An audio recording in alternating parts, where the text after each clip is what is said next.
जुम्मन दादा से गुफ्तगू हो रही है, कुछ खास बात आगा।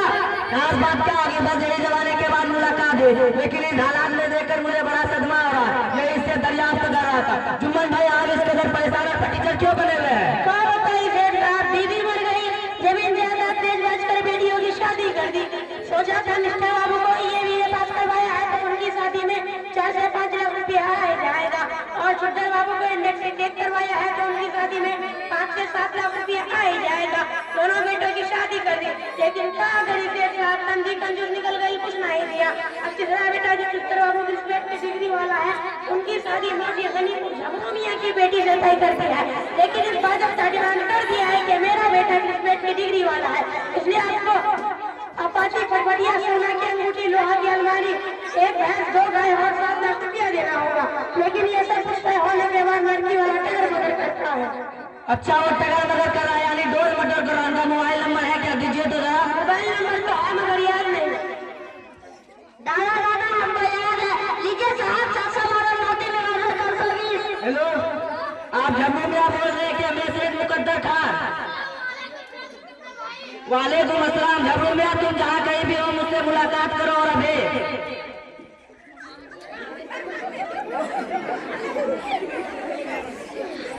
अस्सलाम वालेकुम वरहमतुल्लाहि वबरकातुहू। वालेकुम अस्सलाम वरहमतुल्लाहि वबरकातुहू। कहाँ गए थे झब्बू मियाँ? शेख साहब, असल बात यह है कि मेरी बेटी की शादी है इनके बेटे से 32 मई से 61 में रोज दूध होने वाली है, उसी के इंतजाम के लिए परेशान है। क्या बताएं, बिटिया की शादी है, एक दो नहीं सब अपनी बीवियों को लेकर अलग हो गया, और जमीन जायदाद भी नहीं, इसलिए तिलक साहब और दहेज तैयार करने के लिए बिट्टू चौधरी से 2 लाख छूट कर लिया है, और कुछ लोगों ने चंदा किया है। बड़ा अच्छा मौका है, वैसे भी आपसे मिलने गया था कि बाकी के खर्च के लिए शेख मुकद्दर भाई से कर्ज लिया जाए, तो हम आपसे कुछ कहें। कहो, क्या बात है झब्बू मियाँ? शेख साहब, कम से कम 20,000 दिला देते तो हमारा कुछ काम हो जाता। आपको मालूम नहीं है कि हमारे घर में 53 आदमी का खर्चा चलता है, और उनके अलावा लोगों का खैर खैरात करते रहते हैं। मेरी तरफ से तो उम्मीद ही खत्म कर दो, और जाओ जाकर कहीं से भी जुम्मन भाई का सारा फरमाइश कर दो। ज्यादा अच्छा होगा तो पैसा भी ज्यादा लगेगा, अगर तुम्हारा होने वाला दामाद ग्रेजुएशन है। शेख साहब, अगर आप गुस्सा ना होते एक बात कहो, छोटे को बात बड़े को ऐसा लगता है कि जुम्मन मियां का पैर बन रहा है। खामोश हो जाए, कुत्ता का है और लंबे लंबे बातें करता है। रहने दीजिए शेख साहब, समझी साहब को माफ कीजिए। समझी साहब, आप यहाँ से चले जाइए, बड़ी मेहरबानी रहेगी। जुम्मन भाई, आप कहाँ फंस गए? मुझे तो बड़ा सदमा हो रहा है कि आपका बेटा ग्रेजुएशन है और ये झबरू मियाँ 2 कौड़ी का आदमी नहीं दहेज देने में इतना डगर मगर कर रहा। मैं भी एक लड़की का बाप हूँ, मैंने भी अपने बेटे की शादी की है, लेकिन इनसे मैं कुछ मान चांद नहीं किया। फिर भी मैंने अपने बेटी को दहेज में बहुत कुछ दिया, दीवार, गोदरेज, अलमारी, वॉशिंग मशीन, फुल सर्वट से 1 किलो सोना, चांदी जात जेवर, और दूसरे बाबू को 1 BMW कार, 1 बुलेट बाइक, 51,000 की शेरवानी और 17,000 का जूता और 3,000 का चड्डी। अरे बस कीजिए, आप लोगों का बात सुनकर मेरा काम बिगड़ रहा है। ऐसा लगता है कि आंखों से खून बहने लगेगा, तो बातों वापस मिलना होगा। क्या हुआ इमाम साहब, ये तो वास्तव क्यों पढ़ रहे हैं? आज से मुकद्दर खान साहब, आपकी बात तो ठीक है कि अल्लाह ताला ने आपको नवाजा है, तो खुशी से अपनी बेटी को जेल में पहुंच दिया है, और ये सुनना भी है। इसीलिए अपनी बेटी हजरत फातिमा को दे दिया था, लेकिन ये जुम्मन दादा जो लड़की वाले से मुट्ठी मान कर रहे हैं, ये तो सालों हराम है, बेटी वाले पर जुल्म है, बिल्कुल नजायज है। दादा जान, एक दफा साल में हजरत मुफ्ती साहब ने सुना है इस जमाने में लड़का वाला तिलक सलामी और दहेज का मुतालबा करने में लड़की वाले पर जुल्म करते हैं, लेकिन बात लड़की वाले को समझ जाते हैं कि ड्यूटी छोड़ा नामोरी के लिए इससे फजूल खर्च करता है। दूसरे बेचारे गरीब इसको ना उसको देने पर अफसोस करते हैं, अपनी गरीबों को खुद पूछते हैं और अल्लाह की नाशुक्रिया पर आनंद हो जाते हैं। खामोश हो जाओ, एक मिनट आगे है और लंबी लंबी बातें करता है। चुप रहिए इमाम साहब, बड़े आए भाषा समझाने वाले, दूसरों को समझाते और अपने को पुचकाते हैं। क्या आपको नहीं मालूम कि आपने भी अपने बेटों की शादी की है तो क्या आपने दहेज नहीं लिया? लड़की वाला मंजूर नहीं है तो किया है? क्या आपको नहीं मालूम ना आपका बेटा ये भी पास नहीं कर रहे, फिर भी आपने दहेज पास लिया है, दीवार लिया है, तो वजन लिया है, फिर जबरदस्ती दहेज लिया है, और आपने अभी अपने बेटे को चक्कर में दहेज नहीं दिया तो लड़की वालों को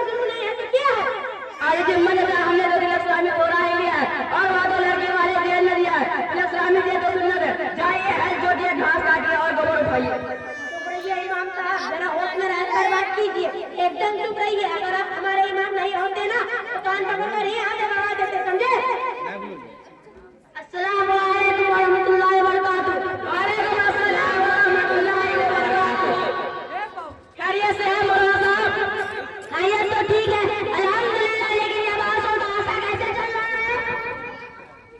कोई खास बात नहीं, बस ये जुम्मन दराजे लगने वाले मुट्ठी मांग कर रहे हैं और तिलक देश की मांग कर रहे हैं। यह तो साधन हराम है, बेटे वाले पर जुल्म है।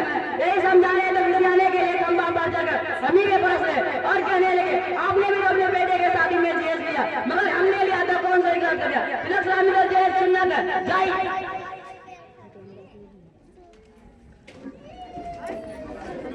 आप ही बताइए क्या हुआ? इमाम साहब, तिलक सलामी और दहेज की मांग करना जायज है। दहेज एक लानत है, इसको बेच खानदान तबाह और बर्बाद हो रहा है। आपस में नफरत, दुश्मनी, बुनियादें हो रहे हैं, जिसके बेच खानदान तबाह और बर्बाद हो रहा है। उसी बात से में तालीम की कमी ने शादी जैसे आसान दिन को स्वर्ग बना दिया। आज के माशरे में हरीश और लालच बन गया है। बेटियां थोड़ी देर के बाद दहेज देने की ताकत नहीं होती, बेटियां खुदकुशी करने पर मजबूर हो जाती है। बस कीजिए मौलाना, याद आपके धुएं धार लगी हुई, लेकिन आप जमीन पे उतरिए और पीके आवाज में झाड़ कर देखिए। लेकिन आप बड़े आलिम है, आपको लगा मैं जाने पानी में आलिम है, मगर आपने बेटी मैं जाने पानी की शादी में 3 लाख रुपया नकद और एक मोटरसाइकिल भी लिया है। इमाम साहब, आप लोग गलत कोई भी है, मैं तो ठंडी में आई हूँ। अगर आपको यकीन नहीं है तो मेरे संधी साहब को बुलाकर पूछ लीजिए, लीजिए फोन अभी बुलाकर पूछ लीजिए। हेलो, वालेकुम अस्सलाम व रहमतुल्लाहि व बरकातुहू। आप मौलाना लाल जाफरी के समधी बोल रहे हैं, अभी थोड़ी देर के लिए आइएगा।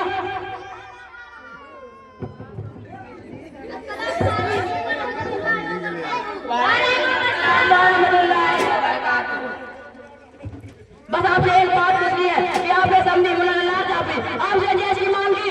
समझी साहब तो नहीं कुछ बोला, लेकिन उनके साहब दादा बाबू मौलाना चांद ने किसी दोस्त के जरिए फोन करवाया था। 3 लाख रुपया एक मोटरसाइकिल देना होगा, वरना मेरे वालिद नाराज हो जाएंगे।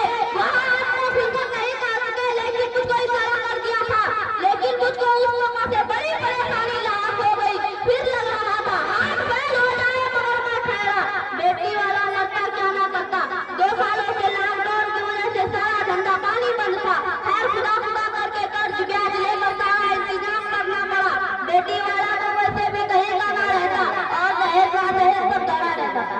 दादा जान आप तो जाहिल है, खेती बाड़ी में लगे थे और ये मालूम नहीं कि नहीं गया गलत गया। कितना अच्छा है कि आपने मुफ्ती साहब को बुला के सही फैसला मालूम कर लेते, क्योंकि हम लोग मुसलमान हैं, अल्लाह और रसूल के मानने वाले हैं, आशिक रसूल है। ऐसा ना हो कि हमारा कोई अमल अल्लाह के नाराजगी का सबब बने। पता तुम्हारी बात तो ठीक लग रही है, चलो बुला लो अपने मुफ्ती साहब को। अस्सलाम वालेकुम रहमतुल्लाहि व बरकातुहू। हजरत मुफ्ती साहब, मैं आपका शागिर्द चमन बोल रहा हूँ। हजरत मुफ्ती साहब, एक जरूरी मसला पर पेश आए, अगर आप तशरीफ ले आते हैं तो बड़ी नवाजिश होगी। अस्सलाम वालेकुम व रहमतुल्लाहि व बरकातुहू। वालेकुम अस्सलाम व रहमतुल्लाहि व बरकातुहू। कहो अजीजम मजीद क्या मसला है?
को जेल दिया था। खामोश रहिए, अभी जैसे बुरी वल्लात ने अवाम का दिमाग खराब करके रखा है और देश को करार देकर पूरे मुआशरे को तबाह और बर्बाद करते हैं।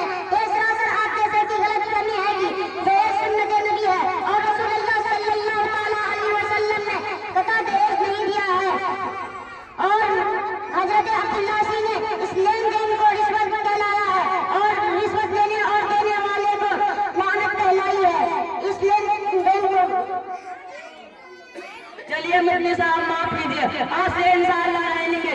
इसने बुरे लानत में फंसे हुए थे, या तो आपने हम लोगों को आगे बोली। इंशाअल्लाह आज से वादा करते हैं कि इस जैसे लानत से हम बचेंगे और इंशाअल्लाह आवाम को अपनी तकरीरों के जरिए इस चीज से बचने की रहनुमाई करेंगे इंशाअल्लाह। अस्सलामु अलैकुम व रहमतुल्लाहि व बरकातहू। वालेकुम अस्सलाम व रहमतुल्लाहि व बरकातहू।